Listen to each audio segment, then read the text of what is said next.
आज हम लोग यूनिट 4 विद्युत चुंबकीय प्रेरण एवं प्रत्यावर्ती धारा स्टार्ट करेंगे। इसका प्रैक्टिस सेट 1 है और इसी तरीके का आगे भी हम लोग प्रैक्टिस सेट करेंगे। चलिए तो क्वेश्चन नंबर 1 से स्टार्ट करते हैं हम लोग। क्वेश्चन नंबर 1 क्या है? क्वेश्चन नंबर 1 है कि धारावाही प्रेरक में संचित ऊर्जा का व्यंजक है। धारावाही प्रेरक में संचित ऊर्जा का व्यंजक कितना होता है? तो half L I not square. I not क्या है? तो प्रत्यावर्ती धारा का शिखर मान। ये फॉर्मूला है, प्रूव किया गया है। इसके बाद करेंगे भारत में घरेलू सप्लाई के लिए कोणीय आवृत्ति का मान होता है। कोणीय आवृत्ति का मान होता है कितना? 314 रेडियन प्रति सेकेंड। क्लियर है बालक? इसके बाद आते हैं क्वेश्चन नंबर 3 में।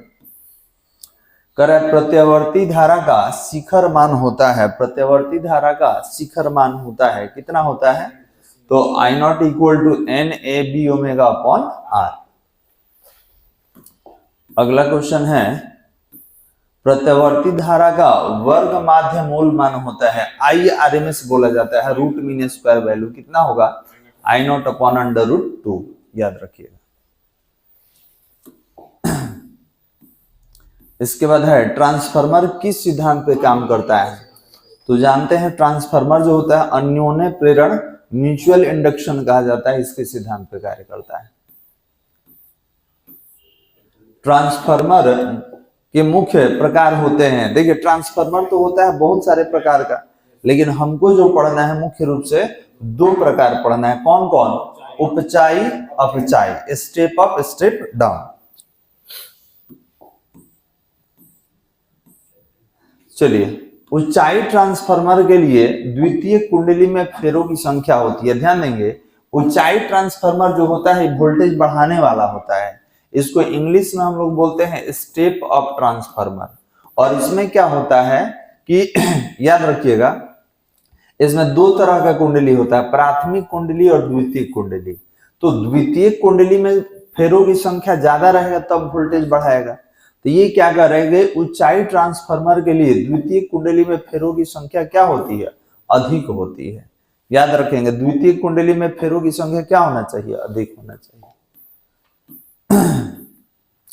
इसके बाद करा ट्रांसफार्मर में नर्म लोहे के पत्तियों से बनाया गया आयताकार कोर कहलाता है, क्या बोलते हैं? परतदार कोर, लैमिनेटेड कोर कहलाता है।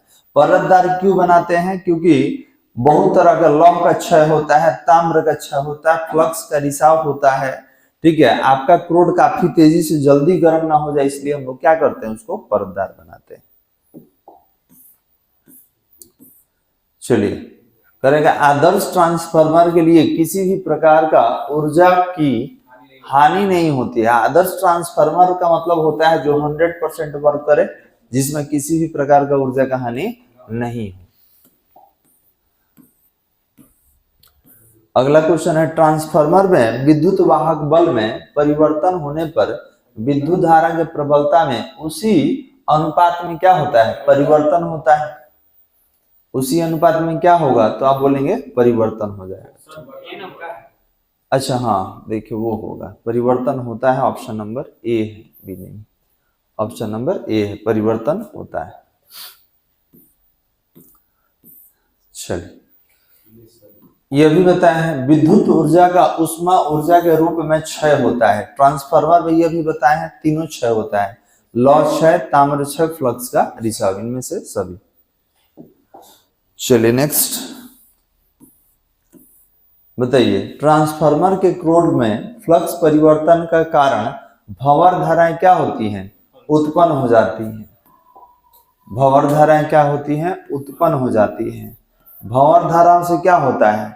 ऊर्जा में ह्रास होता है, ऊर्जा में कमी होता है। तो भंवर धारा नहीं बने इसी के लिए हम लोग क्या करते हैं? क्रोड को परतदार कर देते हैं। चलिए करेंगे जब विद्युतीय परिपथ में वोल्टेज का मान अथवा परिमाण एवं दिशा आवर्त रूप से परिवर्तित होता है तो इसे क्या कहा जाता है? प्रत्यावर्ती वोल्टेज कहेंगे। अगर करंट बदलेगा, वोल्टेज की जगह करंट बदलेगा तो धारा बोलेंगे। अगला है प्रत्यावर्ती धारा को एक चक्र पूरा करने में लगा समय क्या कहलाता है? आवर्त काल कहलाता है, टाइम पीरियड कहलाता है। दो कोणों के बीच के अंतर को कलांतर कहते हैं। दो कोणों के बीच के अंतर को कलांतर कहा जाता है। चलिए अगला क्वेश्चन, जब किसी कुंडली में अपने ही धारा के कारण विद्युत वाहक बल उत्पन्न हो जाता है तो इसे क्या कहते हैं? स्वप्रेरण कहा जाता है बालक, बहुत अच्छा। चलिए स्वप्रेरण का बीमीय सूत्र होता है, बताइए। ml² T inverse 2 A inverse 2, बहुत अच्छा। चुंबकीय जड़त्व के नाम से जाना जाता है किसको? स्वप्रेरकत्व को। स्वप्रेरकत्व को चुंबकीय प्रेरण के नाम से जाना जाता है। अन्योन्य प्रेरण का बीमीय सूत्र होता है, तो याद रखेंगे स्वप्रेरण अन्योन्य प्रेरण दोनों का बीमीय सूत्र एक समान होता है। तो यहाँ क्या होगा? ml² T inverse 2 A inverse 2। चलिए स्वप्रेरकत्व का मान होता है, कितना होता है? हेनरी। वेबर पर एम्पियर, वेबर पर एम्पियर इसको क्या बोलेंगे हम लोग? हेनरी बोलेंगे। ठीक है, बहुत अच्छा। बदल सकते हैं, चेंज कर सकते हैं। चलिए L/R का बीमीय सूत्र होता है, तो ध्यान देंगे। देखिए ये तो होगा, कैसे होगा L/R का, बताइए। तो आपने बोला ml² T inverse 2 A inverse 2 होता है, और इसका होता है ml² T inverse 3 A inverse 2। ये इससे ही कट जाएगा, ये दोनों कट जाएगा, इससे ये कटेगा, 1/T इनवर्स होगा, ऊपर जाएगा तो प्लस में। ठीक है, तो क्या हो गया आपका? T। चलिए अब चाई ट्रांसफार्मर में कौन सी राशि घटती है? तो आप जानते हैं अपचाई मतलब वोल्टेज को घटाने वाला, इसको हम बोलते हैं step down transformer. Step down, ये वोल्टेज घटाएगा। तो याद रखेंगे, अगर कौन सी राशि घटती है तो वोल्टेज घटता है। इसके बाद है प्रत्यावर्ती धारा परिपथ, जिसमें केवल प्रतिरोध लगा हो। प्रत्यावर्ती धारा की धारा तथा विभव के बीच कलांतर होता है, तो बताइए विभव के बीच कलांतर कितना होगा? बताइए किसके लिए है? प्रत्यावर्ती धारा परिपथ में जिसके लिए प्रतिरोध लगा हो, प्रत्यावर्ती धारा की धारा तथा विभव के बीच कलांतर होगा। तो आपको बताया गया था कि प्रत्यावर्ती धारा और विभव के बीच कलांतर का मान कितना होगा? 0 होगा। किसके लिए? आर परिपथ के लिए। चलिए तो आज के लिए इसमें इतना ही, बाकी अगले वीडियो में।